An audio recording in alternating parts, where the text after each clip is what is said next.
बिस्मिल्लाहिर्रहमानिर्रहीम। नाज़रीन कराम, आज हम एक ऐसे नबी का वाक़या सुनने जा रहे हैं जिनकी ज़िंदगी हमें ये सिखाती है कि मायूसी के बाद भी अल्लाह की रहमत बाकी रहती है और अंधेरों के बाद रोशनी ज़रूर आती है। आज का वाक़या है हज़रत यूनुस अलैहिस्सलाम का। कौमे नैनवा और गुनाहों की दुनिया। हज़रत यूनुस अलैहिस्सलाम को अल्लाह ताला ने नैनवा नामी शहर की तरफ नबी बनाकर भेजा।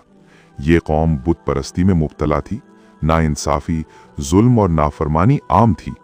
लोग अल्लाह को भूल चुके थे और दुनिया की चमक दमक में गुम थे। हज़रत यूनुस अलैहिस्सलाम ने बड़ी मोहब्बत, सब्र और हिकमत के साथ अपनी कौम को समझाना शुरू किया। आप फरमाते, ऐ मेरी कौम, अल्लाह के सिवा किसी की इबादत ना करो, गुनाहों से तौबा करो, वरना अल्लाह का अजाब तुम पर आ जाएगा। लेकिन अफसोस, कौम ने बात मानने के बजाय मजाक उड़ाया, ठट्ठा किया और हक को झुटला दिया। सालों गुजर गए। हजरत यूनुस अलैहिस्सलाम दावत देते रहे, लेकिन मानने वाले बहुत कम थे। इंसान थे, दिल में गम आया, दर्द आया और आखिरकार मायूसी ने जगह बना ली। यहां हमें याद रखना चाहिए कि नबी भी इंसान होते हैं, लेकिन अल्लाह के महबूब बंदे होते हैं। हजरत यूनुस अलैहिस्सलाम ने यह सोचकर कि अब अजाब आकर रहेगा, अल्लाह के वाज़े हुक्म के बगैर शहर छोड़ दिया।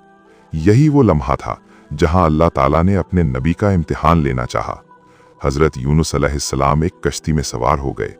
समंदर पुरसुकून था, लेकिन अचानक शदीद तूफान आ गया। लहरें पहाड़ों की तरह उठने लगीं, कश्ती डगमगाने लगी और डूबने का खतरा बढ़ गया। कश्ती वालों ने कहा कि कश्ती हल्की करनी होगी, कुरानदाजी करते हैं। कुरान निकाला गया और नाम निकला हजरत यूनुस अलैहिस्सलाम का।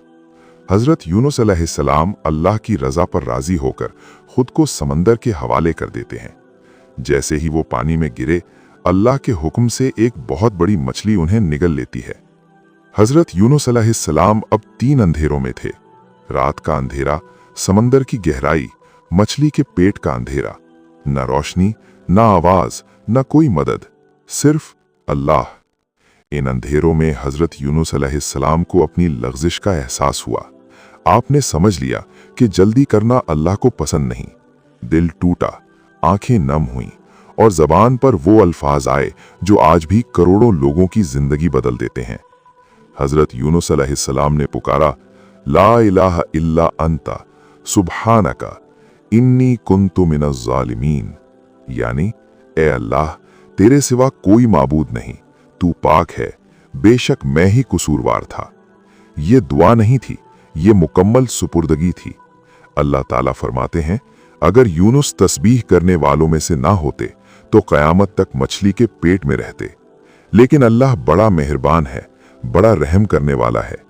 अल्लाह ने मछली को हुक्म दिया कि मेरे बंदे को साहिल पर छोड़ दो। मछली ने हजरत यूनुस अलैहिस्सलाम को समंदर के किनारे छोड़ दिया। जिस्म कमजोर था, लेकिन रूह मजबूत थी। अल्लाह ताला ने उन पर कद्दू का दरख्त उगा दिया, जो साया भी था और शिफा भी। उधर कौमे नैनवा ने अजाब के आसार देखे।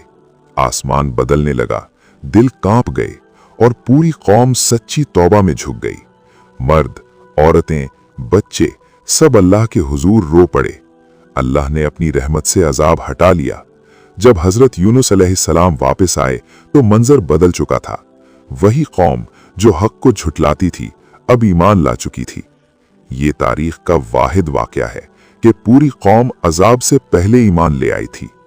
नाजरीन, इस वाकये से हमें सीखना चाहिए, अल्लाह की रहमत से कभी मायूस ना हो। गलती हो जाए तो फौरन तौबा करें।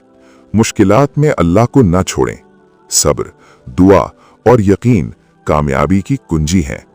अगर आज आप जिंदगी के किसी अंधेरे में हैं, तो याद रखें, हजरत यूनुस की दुआ आज भी जिंदगियां बदलती है।